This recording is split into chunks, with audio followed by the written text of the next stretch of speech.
அன்பு சொந்தங்களே, வணக்கம். இது கதிரேசன். இப்ப பாத்தீங்கன்னா, தமிழ்நாட்டில் பாலியல் பலாத்காரம் இதை நம்ம அடிக்கடி செய்தித்தாளில் படிக்கிறோம், படிச்சுட்டு மறந்துடுறோம்.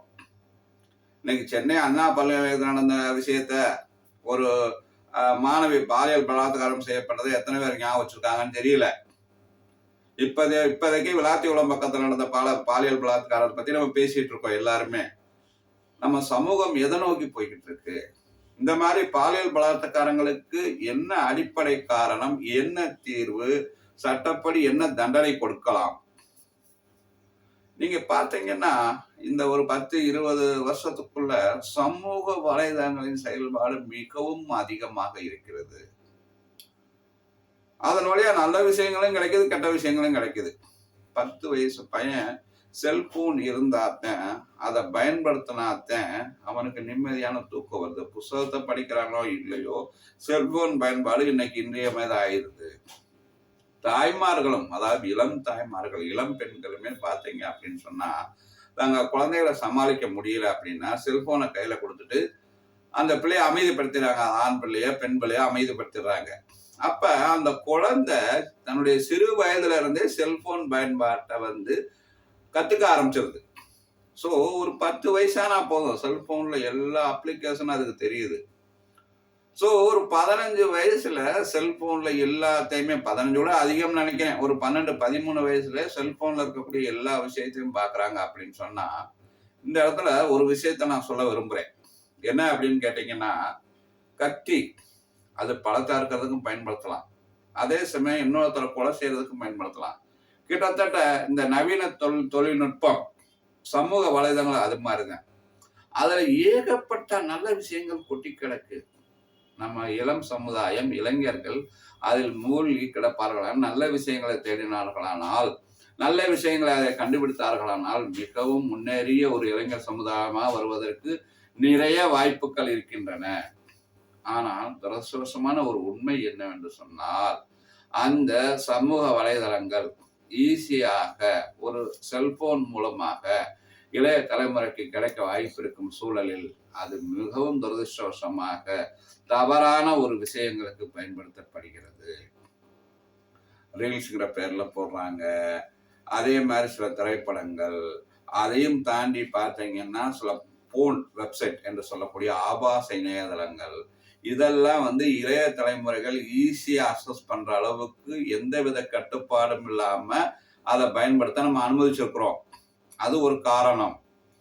நீங்க பாத்தீங்கன்னா பாலியல் குற்றங்கள்ல சம்பந்தப்பட்ட குற்றவாளிகள் ஒரு சில இடங்களில் வெறும் 16 வயசு 17 வயசுல இருக்க சிறுவர்கள் அந்த மாதிரி குற்றங்களை ஈடுபடுறாங்கன்னா, அடிப்படை காரணம் இந்த சமூக வலைதளங்கள். முன்ன இலைமறைவு காயா இருந்த விஷயம் இந்த சமூக வலைதளங்கள் மூலமாக அனைவருக்கும் தெரிந்த ஒரு விஷயமாக மாறிவிடுகிறது. அது ஒரு காரணம். இரண்டாவது, நம்ம சமூகம் பெண்களை வெறும் போகப் பொருளாக பார்க்கும் மனப்பான்மை கொண்டது. பெண் ஆணுக்கு சமமாக அனைத்து உணர்வுகளும் கொண்ட ஒரு உயிருள்ள ஒரு ஜடம் என்ற உணர்வு நம்ம சமுதாயத்தில் பெரும்பாலானவர்களுக்கு இல்லை. பெண் என்பவள் ஆணுக்கு சேவை செய்யவே பிறந்தவள், ஆணுடைய இச்சைகளை தீர்ப்பதற்காக பிறந்தவள் என்ற ஒரு மனோபாவம், மனநிலை நம்மில் பெரும்பான்மையானவர்களுக்கு இருக்கிறது. அந்த மனநிலை மாற வேண்டும். அது என்னைய பொறுத்தளவுக்கு முதல் பாயிண்ட். இரண்டாவது பாயிண்ட், சமூக வலைதளங்களில் இளைய தலைமுறையினர் பயன்படுத்துவதை சில கட்டுப்பாடுகளுக்கு கீழ் கொண்டு வர வேண்டும். சில நாடுகள்ல 18 வயசுக்கு கீழே சமூக வலைதளத்தை பயன்படுத்த முடியாது, சில நாடுகளில் 16 வயசுக்கு கீழே பயன்படுத்த முடியாது. ஸோ அந்த மாதிரி கட்டுப்பாடுகள் நம்ம தேசத்துல இல்லை. அந்த கட்டுப்பாடுகளை கொண்டு வரணும். மூணாவது, பான் வெப்சைட்ஸ் என்று சொல்லக்கூடிய ஆபாச சமூக வலைதளங்கள் முற்றிலுமாக முடக்கப்பட வேண்டும். மத்திய அரசாங்கமும் சுப்ரீம் கோர்ட் உத்தரவு போட்டும் என்னென்னமோ பண்ணிக்கிட்டு இருக்கிறாங்க. ஆனா சில சட்ட விதிமுறைகள் காரணமாக அவற்றை முற்றிலும் முடக்க இயலாத சூழ்நிலை உள்ளது. அதில் இருக்கக்கூடிய இடர்பாடுகளை கண்டறிந்து ஆபாச இணையதளங்களை முற்றிலுமாக முடக்க வேண்டும். சரி, அடுத்து ஆபாச இணையதளங்களோ ஏதோ ஒண்ணு பார்த்துட்டு 17 வயசு சிலம் பெண், 10 வயசு குழந்தை, 2 வயசு குழந்தை, இவையெல்லாம் பாலியல் பலாத்காரம் செய்யப்படுகிறது. அதற்கு என்ன தீர்வு? நம்ம நிறைய டயலாக் பேசலாம். உன் வீட்டுல அக்கா தங்கச்சி பிறக்கல, உங்க அம்மா இருக்குது, அவங்ககிட்ட இப்படித்தானே இருக்குது, நீ இச்சையை அவங்ககிட்ட போய் தீர்த்துக்க அப்படின்னு நம்ம பேசினாலும் ஒரு போதை மனப்பான்மை இருக்கக்கூடிய அந்த நபரிடம் அது செல்லாது. இன்னொரு விஷயத்தையும் நான் சொல்ல விரும்புறேன். தமிழ்நாட்டில் போதைப் பொருட்கள் ஈஸியா கிடைக்குதுங்கிறது என்னுடைய ஒரு கருத்து. அந்த போதைப் பொருளை உட்கொள்ளும் அந்த ஆண், இளைஞனோ அல்லது நடுத்தர வயதுக்காரனோ, அவனுடைய மனநிலை எதை செய்தாலும் தவறில்லை என்ற ஒரு மனநிலைமைக்கு வந்துடலாம். ஸோ அந்த பாலியல் பலாத்காரங்களுக்கு அதுவும் ஒரு முக்கியமான ஒரு விஷயம்.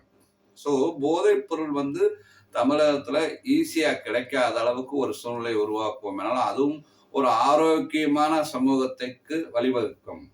மூன்றாவது, பாலியல் குற்றத்தில் ஈடுபடும் குற்றவாளிகள், அது இளம் வயதினராக இருந்தாலும் கூட, 15 வயசு மேல சட்டப்படி நடவடிக்கை எடுக்க முடியாது. குழந்தை 16 வயசு 17 வயசு அந்த மாதிரி பசங்க மேல சட்டப்படி நடவடிக்கை எடுக்க முடியாது.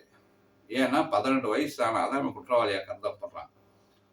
அதனால அது என்ன வயதா இருந்தாலும் அவர்களுக்கு மிக கடுமையான ஒரு தண்டனை, மிக கடுமையான தண்டனை நான் சொல்றது தூக்கு தண்டனை அல்லது சாகும் வரை சிறை தண்டனை, அப்படி ஒரு தண்டனையை கொடுப்பதன் மூலமாகவும் இந்த சமூக அவலங்களை குறைக்க முடியும் என்று நான் உறுதியாக நம்புகிறேன்.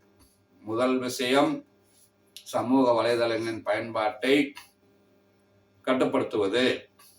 ஒரு குறிப்பிட்ட வயது வரம்பு இருந்தால்தான் அதை பயன்படுத்த முடியும் என்ற கட்டுப்பாட்டை கொண்டு வருவது.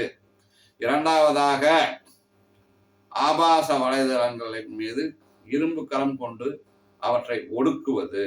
மூன்றாவதாக, போதைப் பொருள் கலாச்சாரத்தை இரும்பு கரம் கொண்டு ஒடுக்குவது. நான்காவதாக, பாலியல் குற்றத்தில் ஈடுபடும் குற்றவாளிகள் அவர்கள் சிறுவர்களாக இருந்தாலும் சாகும் வரை சிறையில் இருப்பது அல்லது மரண தண்டனை.